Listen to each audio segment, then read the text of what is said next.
네, 중국은 북미 정상회담이 성공적으로 개최돼 큰 성과를 거두길 바란다고 밝히고 있지만 속내는 복잡해 보입니다.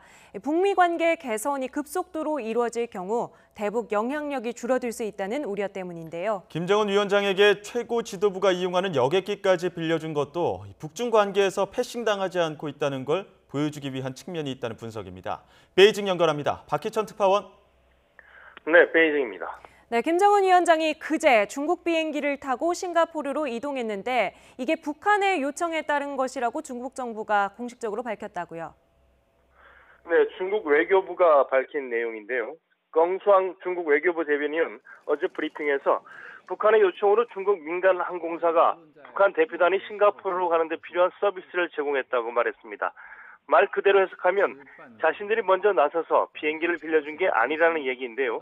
하지만 김정은 위원장이 탄 비행기가 중국의 최고위급 인사들의 전용기란 점에서 중국 지도부의 세심한 배려가 있었다는 해석이 가능합니다. 김정은 위원장이 중국 비행기를 이용함으로써 중국은 이른바 차이나 패싱론을 불식시키는 효과를 봤다는 평가입니다. 김정은 위원장이 중국 비행기를 타는 것 자체만으로도 중국의 존재감은 국제사회에 다시 선명하게 각인되게 됐습니다. 아직도 북한을 잘 챙기고 있고 중국이 결코 북중 관계에서 패싱당하지 않고 있다는 걸 상징적으로 보여준 셈입니다. 네, 북미 정상회담 이후에도 적극적인 역할을 하겠다는 의지가 강한 것 같은데요.